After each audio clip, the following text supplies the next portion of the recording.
আরেকটা মজার এক্সাম্পল বা উদাহরণ নিয়ে চলে এসেছি তোমাদের জন্য।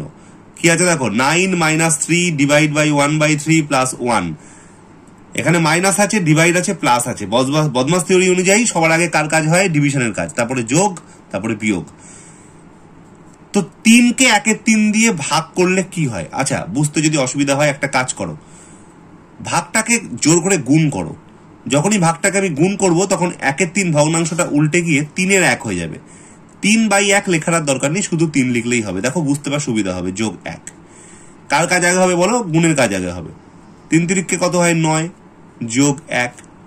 তো এটাকে দুভাবে করা যায়। এক তো হলো 9 থেকে 9 বিয়োগ করে 0 প্লাস 1, 0 প্লাস 1 মানে হচ্ছে 1।